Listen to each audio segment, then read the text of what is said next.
አብርሃም ወነቢ ሙሴ አምላከ አብርሃም ወነቢ ሙሴ አጋዕዝተ ዓለም ቅድስት ሥላሴ ተመስገኑ ተመስገኑ ተመስገኑ ትብላላነሰ በውዳሴ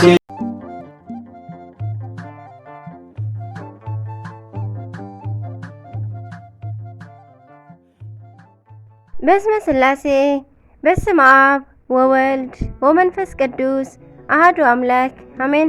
ሰላም እግዚአብሔር አምላክ ምስ ኩላትኩም ይኹን። ስድራ እግዚአብሔር አምላክ ከመይ ውዕልኩም? ኣነ እግዚአብሔር ይመስገን። ክብሪ ይስባሕ መድኃኔዓለም ኣቦይ ልዑል እግዚአብሔር ኣምላኽና ክሳብ ሰዓት እዚኣ እትጸንሕ እስትንፋስ ዓዲሉ ብጸጋን ብጥዕናን ስለ ዝዓቀበናን ዘጽንሐናን ክብርን ምስጋናን ኣምልኮን ውዳሴን ንዘለዓለም ንዑ ይኹኖ። ከምኡውን ነታርህርት ህሊና ቅድስተ ቅዱሳን ንጽህተ ንጹሃን ወላዲተ አምላኽ ወላዲተ ቃል ዝኾነት ቅድስት ድንግል ማርያም ኣዴና ክብርን ምስጋናን ውዳሴን ይብጽሓያ።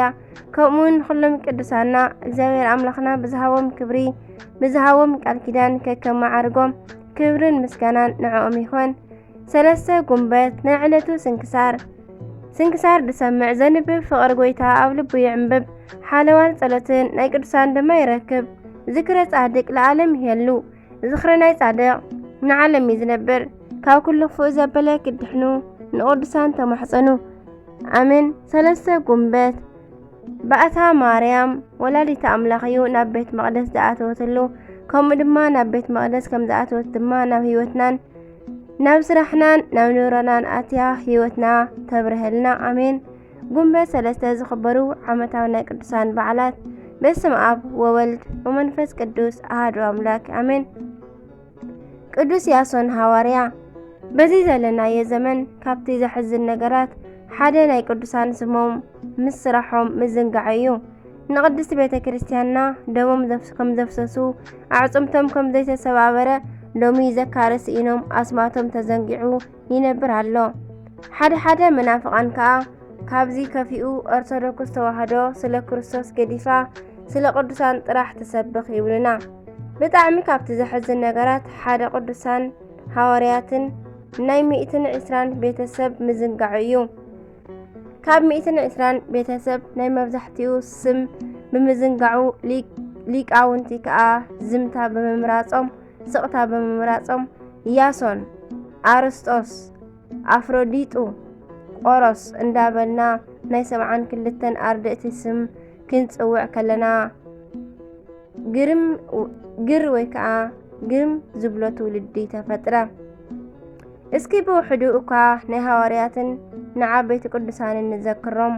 ዘኪርናዮም ይወስኸና እምበር ተዘኪርናዮም ይውስኸና እምበር ዝውስኹም ንዕኦም ወልሓንቲ የለን። በረኻቶም ይሓድረና እምበር ኣሜን። ሎሚ እንዘክሮ ድማ ቅዱስ ያሶን ሐዋርያ ካብ 72 ኣርድእቲ ሓደ እዩ። ጎይታና ድሕሪ ጥምቀቱ ተኸቲሉ ን3 ዓመታት ኣብ ትሕቲ እግሩ ኮፍ ኢሉ እዩ ተማሂሩ። ድሕሪ ዕርገት ጎይታና ድማ መንፈስ ቅዱስ ተቐቢሉ ንስብከተ ወንጌል ወፀ። ንብዙሕ ግዜ ምስ ቅዱስ ጳውሎስ ሰቢኹ እዩ። ኣብ መከራኡ ውን ተኻፊሉ እዩ። ዓበይቲ ሐዋርያት ሰማዕትነት ድሕሪ ምቕባሎም ንዝመፀ ሓድሽ ክርስቲያን ትውልዲ ካብ ኣምላኽና ኢየሱስ ክርስቶስ ቃል ብቓል ዝሰምዖ ኣተሓላሊፉ እዩ። ወንጌል ስለ ዝሰበኸሎም ኣህዛብ ብዙሕ ግዜ ኣሲሮም ይቕጥቅጥዎ የንከራተትዎ ነበሩ። ሓደ ግዜ ከዓ እሳት እንዳንደዱ የቃጽልዎ ነበሩ። ፈጣሪኡ ግን ብተኣምራት እንዳድሓኖ ካብኡ ኣይተፈልዮን። ካብ ከተማ ወፂኡ ኣብ ዱር ኣብ እስር ቤት ብዙሕ ነፍሳት ሸፋቱ ከይተረፈ ናብ ክርስትና ማረኸ። ቅዱስ ያሶን ንነዊሕ ዓመታት ሰቢኹ ብጽቡቕ ሽምግልና ድማ ዓረፈ። በረኸቱ ይሕደረና። ንግስቲ ወለተ ማርያም ዳግም ከዓ በዚ መዓልቲ ኢትዮጵያዊት ኣዴና ብርኽቲ ወለተ ማርያም ትዝከር። ወለተ ማርያም ማለት ንሩህሩህ ኣፄ ናኦድ ሰበይቱ ናይ ኣፄ ልብነ ድንግልን ናይ ቅድስት ሮማነ ወርቅ ኣደ እያ። ካብ ንግስነት ዝጸንሐትሉ ዘመንና ካብ 1487 ክሳብ 1500 ዓመተ ምህረት እዩ። ናይ ጥሜት ግዜ ብምዃኑ ብዙሕ ህዝቢ ተወዲኡ ነበረ። ብርኽቲ ወለተ ማርያም ካብ ጾምን ጸሎትን ሓሊፋ ንዝጠመዩ ብምብላዕ ንብዙሓት ወገን ኮይናቶም እያ። ናይ ንጉስ ቤተሰብ እውን ናብ ጽቡቕ ክርስትና ብምምራሓ ዝተመስገነት ነበረት። በዚ መዓልቲ ከዓ ዓሪፋ ተቐበረት። በረኸታ ይሕደረና ኣሜን። ኣምላኽና ካብ ናይ ቅዱሳን በረኸት ይኽፈለና ኣሜን። ጉንበት 3 ዝኽበሩ ዓመታዊ ናይ ቅዱሳን በዓላት ቅዱስ ያሶን ሐዋርያ ካብ 72 ኣርድእቲ ሓደ፣ ኣባ ቡሰይ ሰማዕት፣ ቅዱስ ኣውሳብዮስ ቀሲስ፣ ብሩኽቲ ወለተ ማርያም ንግስቲ ናይ ኣፄ ልብነ ድንግል ኣደ። ወርሓዊ በዓላት ድማ ባእታ ለእግዝእትነ ማርያም ወላዲተ ኣምላክ፣ ቅዱሳን ኢያቄምን ሐናን ወለዳ፣ ካህናት ዘካርያስን ወስምዖን፣ ኣባ ሊባኖስ ዘመጣዕ፣ ኣባ ዜና ማርቆስ፣ አቡነ መድኃኒነ እግዚእ፣ ቅዱስ ቄርሎስ ዓምደ ሃይማኖት፣ ቅዱስ ስምዖን ዘዓምድ፣ ቅዱስ አቡነ አንበስ አሜን። እቶም 72 ልኡኻት ከዓ ጎይታይ ኣጋረንቲ እውን ከይተረፉ ብስምካ ይግዝኡልና ኣለው እናበሉ ብሓጎስ ተመልሱ። ኢየሱስ ድማ ከምዚ በሎም፣ ሰይጣን ከም መብረቕ ካብ ሰማይ ክወድቕ ከሎ ረኣኽዎ።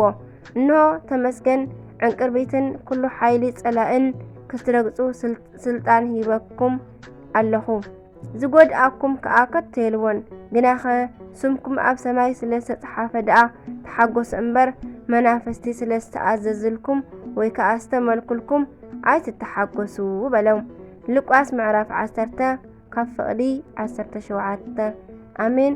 ዝወደቐ ዝነጠበ ቃል ኮነ ዜማ ብኣፈ ቅዱሳን ትጓሃር መላእክቲ ተኣርመለይ ኣሜን። ስንክሳር ድሰምዕ ዘንብብ ፍቕሪ ጎይታ ኣብ ልቡ ይዕንብብ፣ ሓልዋን ጸሎትን ናይ ቅዱሳን ድማ ይረክብ ኣሜን። ወስብሐት ለእግዚአብሔር ወለወላዲቱ ድንግል ወለመስቀሉ ክቡር አሜን አሜን ለይኩን።